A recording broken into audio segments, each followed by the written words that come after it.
I wasn't doing extraneous hikes up Granddaddy's, but I walked around a little bit.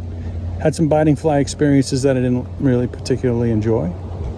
Solved that today, I guess, with the dress, because I've been here for an hour and I haven't even once even had a skeeter experience. I don't know where Robert is. I haven't seen Robert.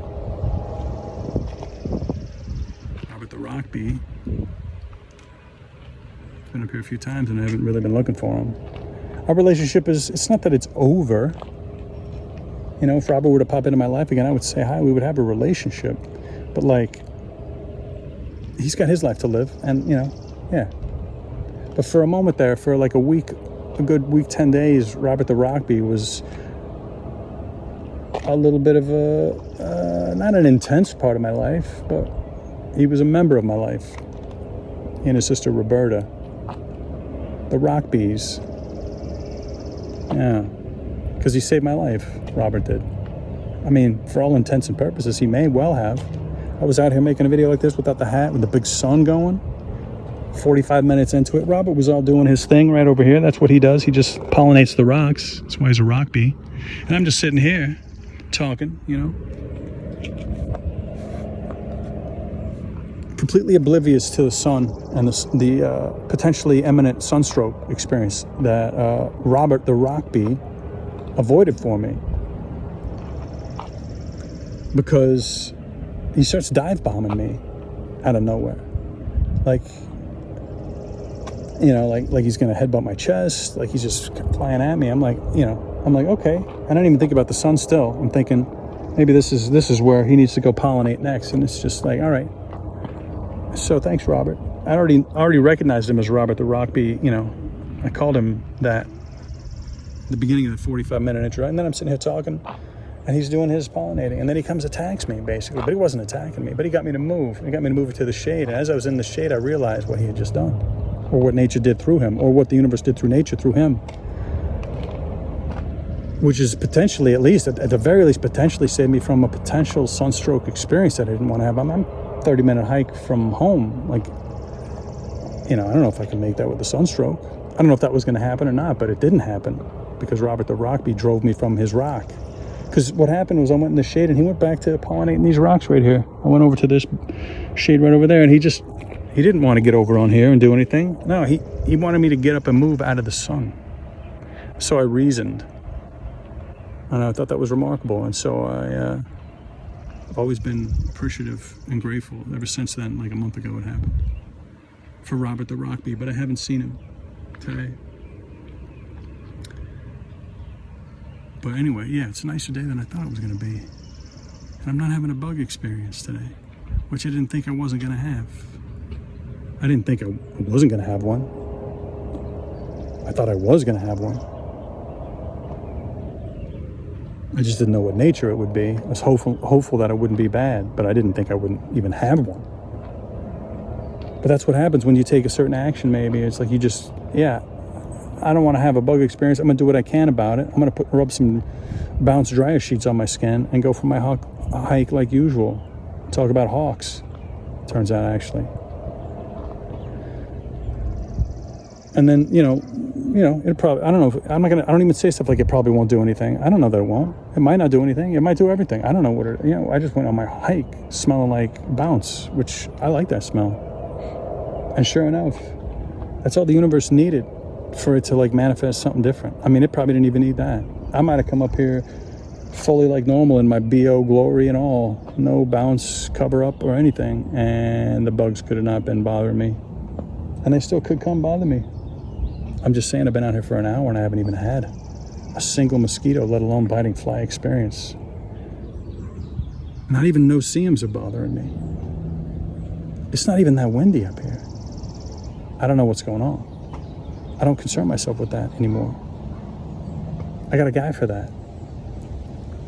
Like that part of the universe that takes care of that, I've like anthropomorphized into an archetype of my guy. He's my guy. Like I got a guy for my finances. I don't worry about my finances anymore. How much money you have? I don't know. I got a guy for that. I pay some dude to take care of my finances, and he makes sure that I got whatever much money that I ever want, or tell him that I want, that I need. Way more than that even. And he just gets to have fun with my money. don't concern myself with my money. I got a guy for that, right? I got a guy for a lot of things. Well, the universe will give you those guys.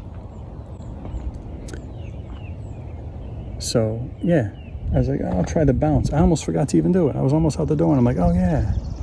My nephew told me about that. Does that work? Yeah, it could work. They're kind of chemically. Bugs might not like that smell.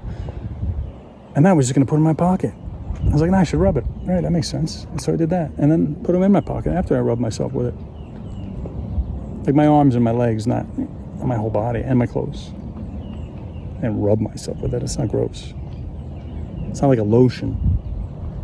It's like you kind of towel off with like, it's kind of sticky and, you know, yeah, it wasn't particularly enjoyable, but I do like that smell. And who knows?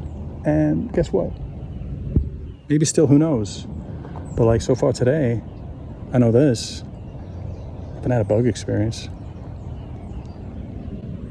And I still can smell a little bit. I smell nice. I mean, I'll prove it to you right here. You think I make these stories up? What do you think that is? That's not Kleenex. It's not a tissue. It's not a handkerchief. I mean, it's citronella is what it is. I mean, it smells like bounce, though, which I don't like the smell of citronella. But it keeps the mosquitoes away. That's why you do it. I should do a life hack video about citronella. Probably people know that one already. But like, if you don't like mosquitoes, and when you're outside on your deck or whatever, and it's like, it'd be nicer. Just burn them citronella candles. They're not perfect for two reasons. The smell could be a little rough and they're smoky. That's one reason. Tied into two parts.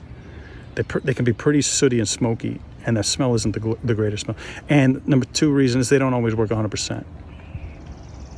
But it's better than spraying yourself with bug juice every time you want to go out on your deck, right? Citronella candles, I'm telling you. Probably not the first person to tell you, but maybe I can make life hack videos that are it's just a remix of, everybody knows the Citronella life hack. Is that even really it's still a life hack, right? Just because everybody knows it doesn't mean it's still not a hack for life. What are you trying to hack? I got a mosquito problem. Well, you got different ways to solve the problem. What's the best way? Citronella candles, that's the hackiest way. I mean, you could just deal with the bites. That's not really a hack. That's just the life part of it. How do you hack that part of that life? I don't want to deal with the bites. I don't want to even get bit. Well, you could spray yourself with all kind of chemicals.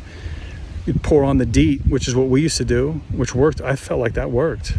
And I like DEET, and I like that smell, but I think it's bad for you. It's illegal now. It's bad for you. It's like asbestos. Yeah, smoking asbestos is probably not good. We didn't ever, that was before my time. I think my dad's parents would smoke the asbestos. We just, you learn things. I mean, so we don't use DEET anymore. So you could spray yourself with all kinds of stuff that only half-ass works. Or you could sit in a smoky candle, which it's not always that bad. It's usually good. That's a hack. There's other life hacks. I could just look. Deckard's life hacks are like, every once in a while, I'm like a DJ. Every once in a while, some of these tracks are my own, But most of the life hacks that I present on AA-DHD Life Hacks is a remix of an existing life hacks, just Deckard style. I mean, I've already changed the spelling of the word hacks already. That's an example. I use an X. And the plural is an S, haxes. And we use an axe to cut through the brush of your life. We hack through your life like you're hacking down vines and scrub while you're trailblazing. You know what I'm saying? Our life hacks are a bit rude, crude, basic, rough, ready. And then I got a whole category of videos that are non-life hacks. Either like, that would be nice, but it definitely doesn't work, or I tried this one, but it definitely doesn't work, or whatever. Or wouldn't this be cool, but no, I know it won't work, but it's fun. Like those, I've got that whole, so I can do anything I want with life hacks. I can make my own up. I can restate someone else's. Or I can even make them ones that don't work, or whatever, and do a whole category. So I've got the whole life hacks video collective, really.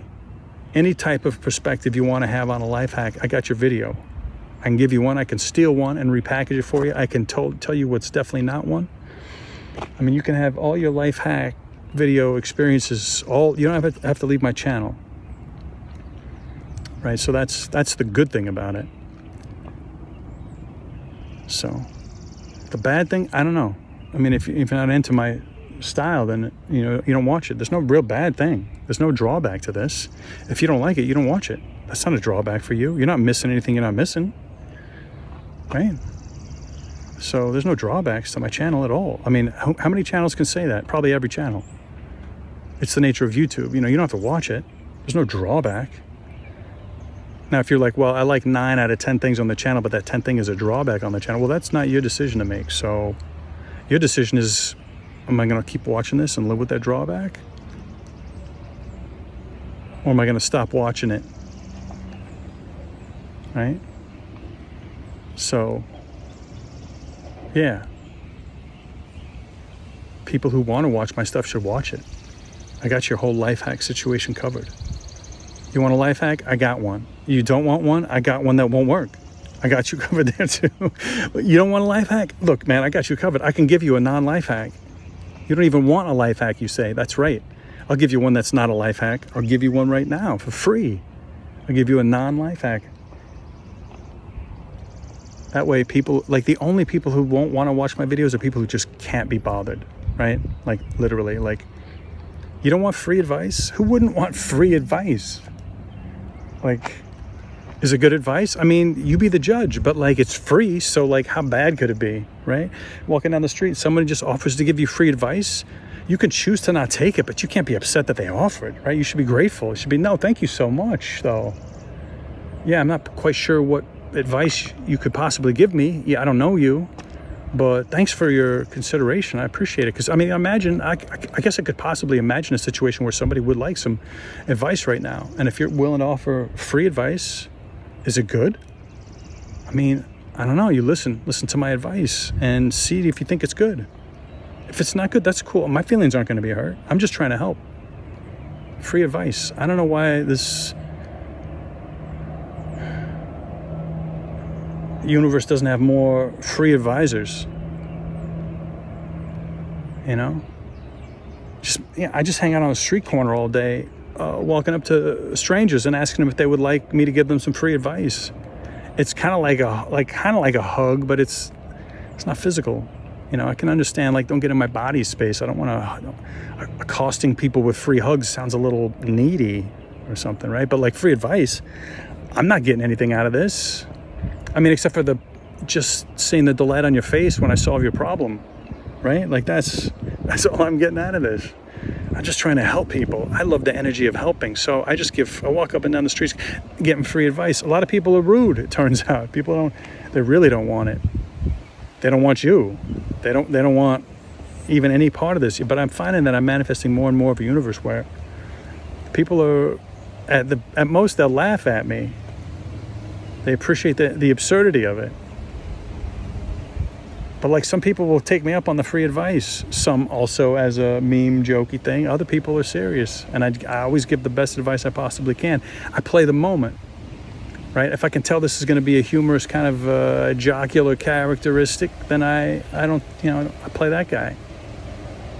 If this person really does want serious advice, I give it my best. I mean, I'm always giving it my best. It's just the nature of the advice is either playful or helpful. It's either going to put a smile on your face or it's going to put a smile on your face. You know what I'm saying? It's going to make you laugh or it's going to make you relieved. It's going to make you feel better. Who wouldn't want to feel better? The people who are already feeling good, for sure. I mean, you can always feel better than better, right? No, I don't think so. If you're feeling good, that's it. But the people who aren't feeling good, don't you want to feel better? Yeah. How about some free advice? Yeah, I can make free advice videos, but it's harder to ignore somebody who walks up to you on the street and says, hey man, I don't even know how I would introduce myself. Say, hey man, I saw you over here. I'm out here, look, my name's Deckard. I'm out here walking the streets, offering to give people advice, free advice if they're interested. And I thought, you're a person over here. Did you need any, were you looking for maybe, it's free. So is there anything you think I could help you with? And, one time I got punched in the face. But mostly, people don't know what to do with that. They say, are you for real? if they don't just shove you and say, get away from me. Which, you know, like I said, I used to get that a lot. Now, I don't know. They're used to me. The universe, I've manifested a universe that's slightly changed where people are friendlier. I don't know what it is, but it's not a problem. And yeah, some people even try to tip me dollars now. Not because my advice is so good, because my energy is so good. My advice is what it is. It's good. It'll put a smile on your face. I don't know how valuable it is. I mean, how valuable is that smile that I put on your face? I guess I don't know. I don't put a value on it. I just mean like it's like people feel good. It's an energetic. It's an energetic transference or something. I don't know. It's just like you see somebody walking down the street, you smile at them. That's just, you just brighten the universe, the energy of the area by like 1 milligram iota. Okay. Yeah, and that just all adds up. It makes for a happier, kinder, nicer, more funner, more fulfillinger life for everybody. And then everybody's out in the pool or on the golf course all the time, and or they just feel like they are because their life is so good and easy.